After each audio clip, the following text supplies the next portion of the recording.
దిక్కులో కటాయే లోకమంతా రంగులాయే రేయి పగలు ఏకమాయే ప్రాణమంతా పండగాయే మన్ను నిన్ను బియ్యాన్ని పొంది నిండు అందాలు చింది గుండె వాకిళ్ళు తెరిచే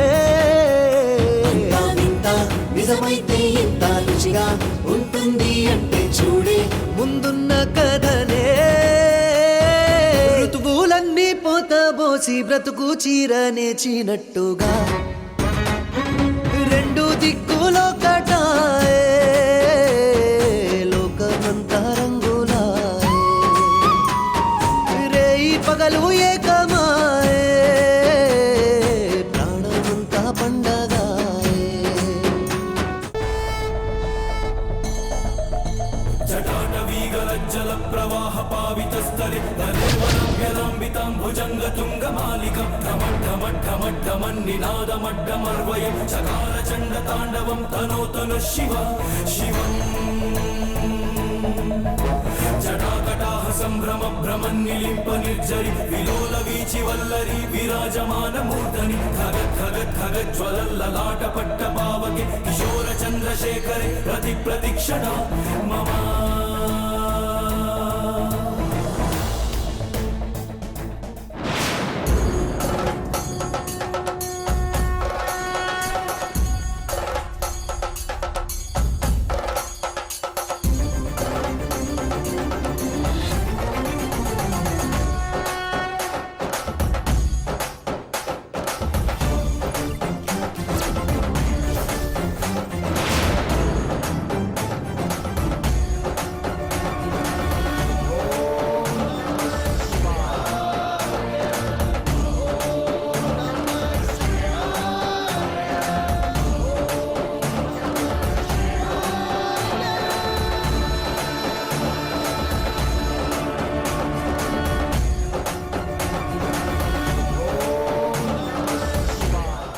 ఓయ్ నువ్వేంటిక్కడ?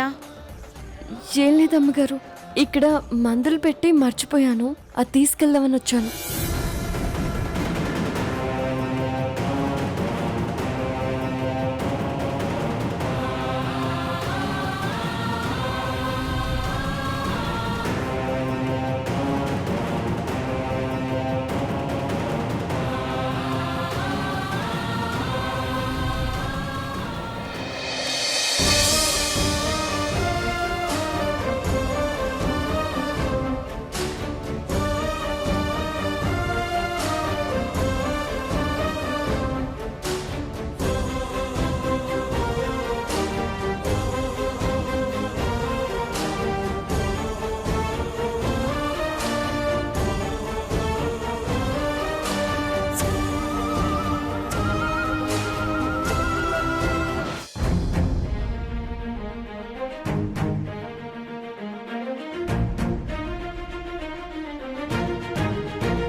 ఏయ్, ఎక్కడున్నావు నువ్వు?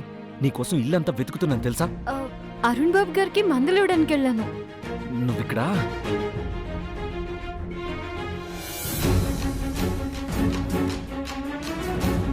ఇక్కడ కాదు, రానాథ్.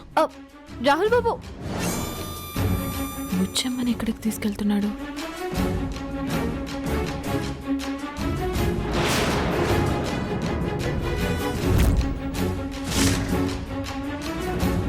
టచింగ్ వర్కౌట్ అయిపోయిందా? ఒక్క టచ్కి కెమిస్ట్రీ స్టార్ట్ అయిపోయిందా?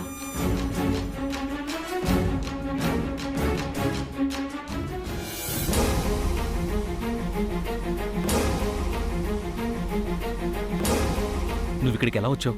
ఎవరు తీసుకొచ్చారు నిన్ను? ముచ్చమ్మతో బావేం మాట్లాడుతున్నాడు? సాంబ్రాణి ధూపాలు వేయడం, వంటలు చేయడం, టిఫిన్లు పెట్టడం, ఏంటిదంతా? ఎందుకు చేస్తున్నావు ఇవన్నీ? అంటే అది అసలు నాకు చెప్పకుండా ఇక్కడికి ఎందుకు వచ్చావు? నిన్నెవరు రమ్మన్నారు ఇక్కడికి? నాకు చెప్పాల్సిన అవసరం లేదా? వీళ్ళిద్దరూ దేని గురించి మాట్లాడుకుంటున్నారు? పక్కకొచ్చి మాట్లాడుకోవాల్సిన అవసరం ఏముంది? మా పిన్ని నీ గురించి నాతో ఏం మాట్లాడలేదంటే పిన్నికి నువ్వు సరసు అన్న విషయం తెలీదని అర్థమైంది. నువ్వే సరసు అని తెలిస్తే ఏమవుతుందో తెలుసా? నా పరిస్థితి నీకు అర్థం కావట్లేదు. నువ్వు సరసు అని తెలిసిన మరుక్షణం నిన్ను మెడపట్టి బయటికి గెంటేస్తారు. ఆ తర్వాత నన్ను గెంటేస్తారు. ఏ నిమిషం నిజం తెలిసిపోతుందా, ఎప్పుడు ఏం జరుగుతుందా అని భయంతో వణికిపోతున్నాను. నీకు అసలు సిచ్యువేషన్ అర్థం కావడం లేదా? అరే, నేనింత టెన్షన్ పడుతుంటే మాటలు రానట్టు అలా చూస్తావే?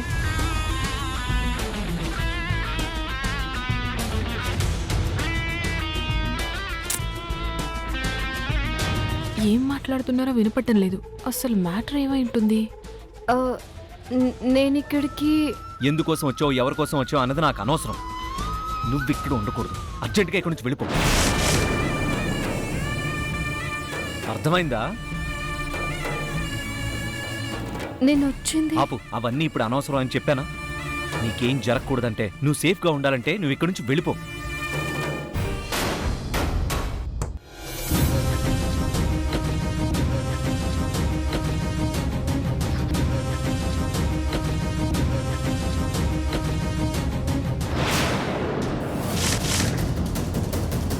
డాడీ,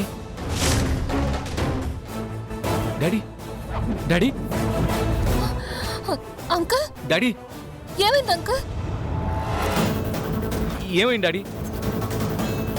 డాడీ, డాడీ ఏమైంది డాడీ?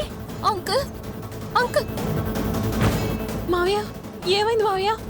అన్నయ్య అన్నయ్య మరిది గారిని ఇలా చూస్తుంటే భయం వేస్తుంది నాన్న.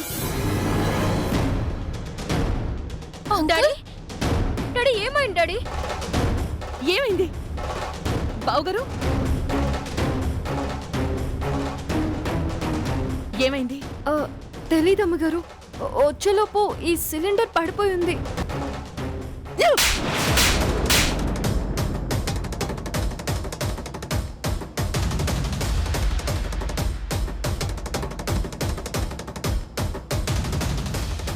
ఒక్క నిమిషం అమ్మగారు.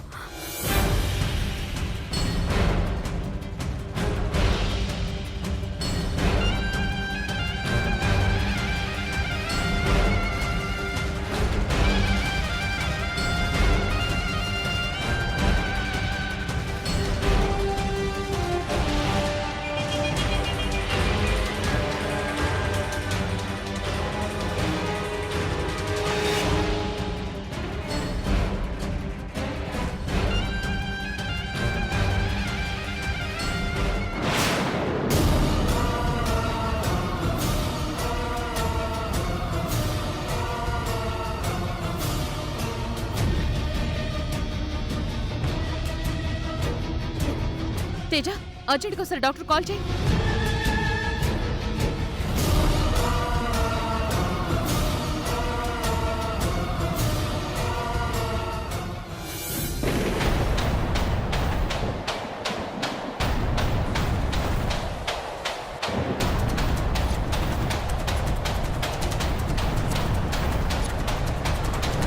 హలో డాక్టర్, మా డాడీ బ్రీతింగ్ లెవెల్స్ పడిపోయాయి. Please come fast.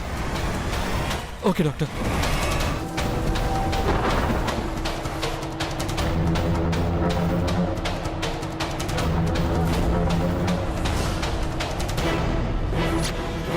Daddy,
daddy ఊపిరాడక చాలా ఇబ్బంది పడ్డారండి.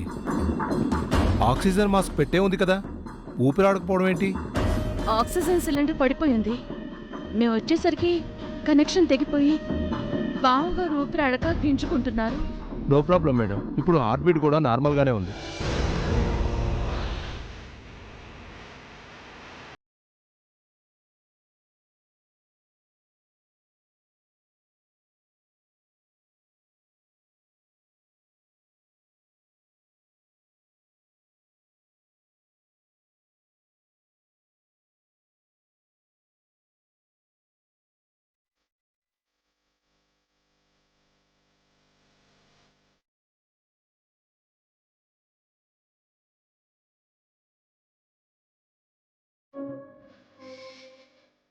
మళ్ళీ ఈ కనెక్షన్ ఎవరు పెట్టారు? మా బుచ్చమ్మే చేసిందండి. పేషెంట్ ఉన్న కండిషన్లో ఆక్సిజన్ లేకుండా 5-10 నిమిషాల కన్నా ఎక్కువసేపు ఉండలేరు.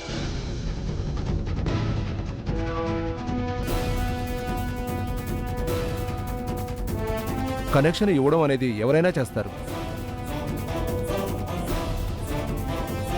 సిపిఆర్ చేసి హార్ట్ బీట్ని రివరేట్ చేయడం, ఆక్సిజన్ సిలిండర్ పెట్టి సాచురేషన్ రేట్ని నార్మల్కి తీసుకురావడం చాలా మంది సీనియర్ నర్సులు కూడా చేయలేరు.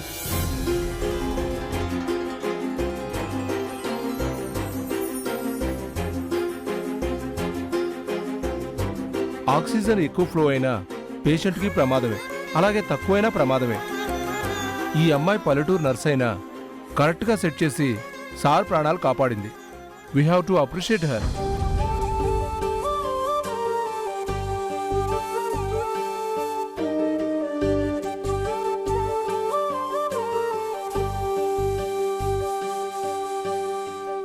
హార్ట్ బీట్ నార్మల్గా ఉండటానికి కూడా ఇంజెక్షన్ చేశాను, ప్రాబ్లం లేదు. జాగ్రత్తగా చూసుకోండి. అలాగే. You done very good job.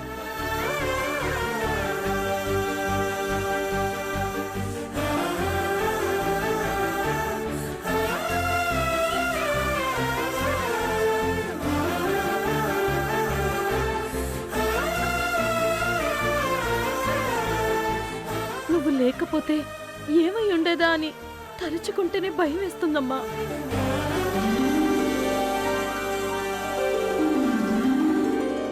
డాడీకి ఏం కాకుండా చాలా పెద్ద హెల్ప్ చేసావు బుచ్చమ్మ. Thank you. థ్యాంక్స్. బుచ్చమ్మా, నువ్వు ఈ ఇంట్లో అడుగు పెడుతూనే మా అక్క వెలిగించిన అఖండ దీపం ఆరిపోకుండా చేశావు. ఇప్పుడు మా బావగారి ప్రాణాల్ని కాపాడావు.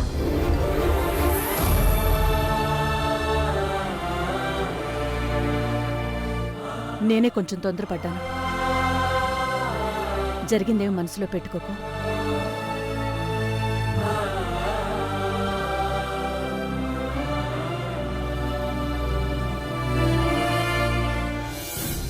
అందరి మీద ఇరుసుకు పడిపోయే ఆ శాంభవి అత్త ఆ బుజ్జమ్మని ఇంతలా పొగుడుతోందేంటమ్మా?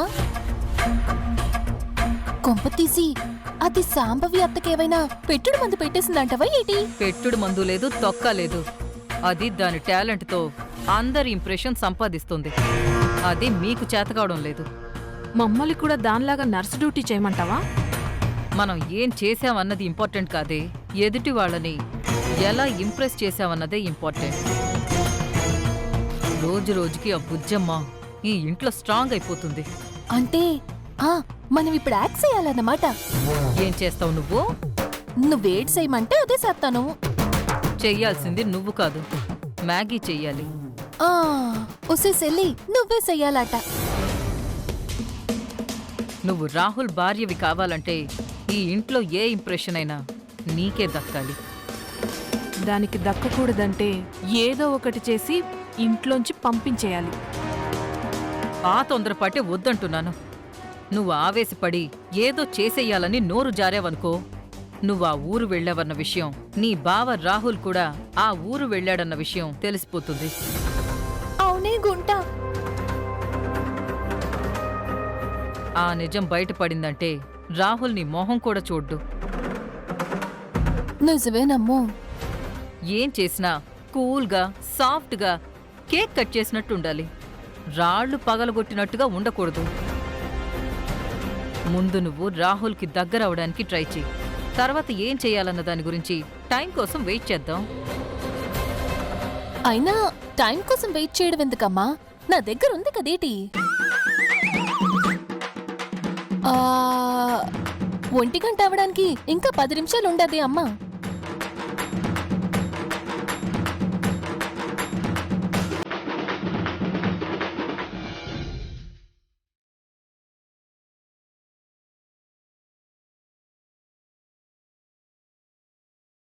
నాకు పెళ్ళయిందన్న విషయం తెలిస్తే మేడం ఏమంటుందో ఏం చేస్తుందో అని భయపడి చేస్తుంటే సరస్సు ఇక్కడికి వచ్చిందేంటి?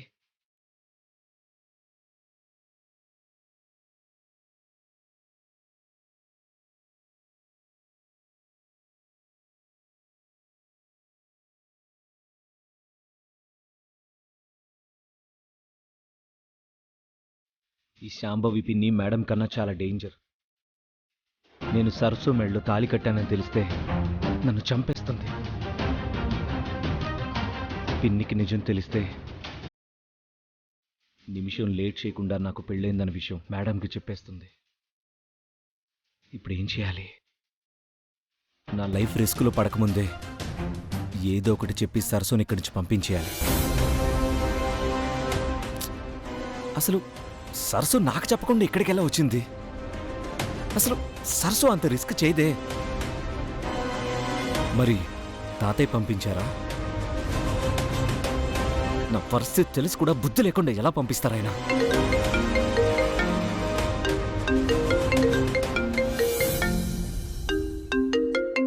తాతయ్య అగ్గిపుల్ల అంటిందో లేదో అడగడానికని ఫోన్ చేసినట్టున్నారు. హలో. ఒరే తాత, ఎలా ఉన్నావు? ఎలా ఉంటానో తెలిసి కూడా అడగడానికి ఫోన్ చేసావా? ఏంట్రా తాత అంత కోపంగా ఉన్నావు? అవును, సరస్సు హైదరాబాద్ వచ్చింది, మీ ఇంటికే వచ్చింది. చూశాను. బాంబే నుంచి వచ్చేసావన్నమాట. చాలా సంతోషం రా. ఇద్దరూ సుఖంగా ఉండండి. ఏంటుండేది? సరస్సు నిన్ను ఇక్కడికి ఎవరు పంపించమన్నారు? ఎందుకు పంపించా తాతయ్య ఇక్కడికి? పెళ్ళైన ఆడపిల్లరా, అత్తారింటికి వెళ్ళాక ఇంకెక్కడికి వెళ్తుంది? ఎప్పటికైనా నీ దగ్గరికి రావాల్సిందే. సరైన చోటికే చేరింది. తాత, నీకు అర్థం కావట్లేదు. నువ్వంటే మేడంకి పిన్నికి కూడా ఎంత కోపమో నీకు తెలుసు కదా. అలాంటిది ఇక్కడ సరస్సు గురించి ఎవరికి తెలిసినా ఎంత పెద్ద గొడవ అవుతుందో నీకు తెలుసు కదా. అవేవి నువ్వు ఆలోచించకుండా పంపించాడువేనా? నా లైఫ్తో ఆడుకుంటున్నావు ఏంటి తాతయ్య? ఒరే తాత, భయాన్ని వదిలించుకోవటానికి ప్రయత్నించాలి గాని పెంచుకోకూడదు. పరిస్థితులు అవే చక్కబడతాయి. ధైర్యంగా ఉండు.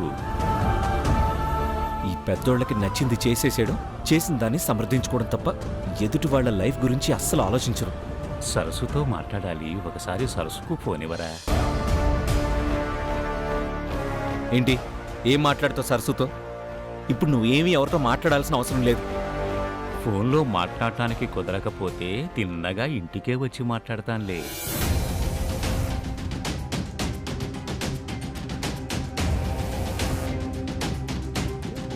రమ్మంటావా? తాతయ్య, నీకు దండం పెడతాను తాతయ్య. అవసరం లేదు తాతయ్య.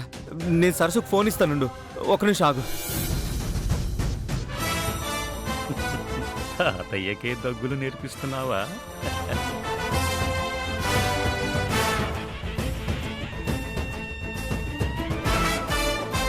ఈవిడి గారు ఎక్కడున్నారో?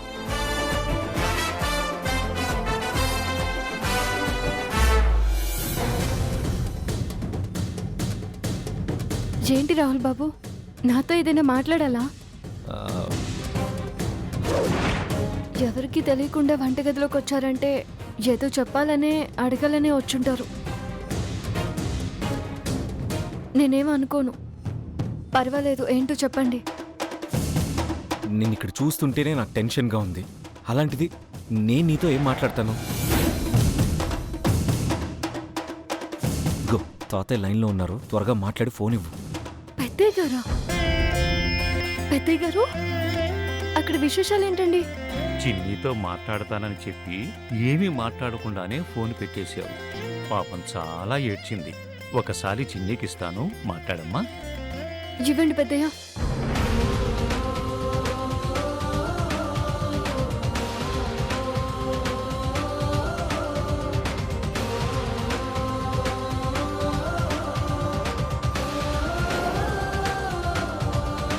పెళ్ళాన్ని ప్రేమగా చూడాలి గాని అలా కోపంగా చూడమేంటో.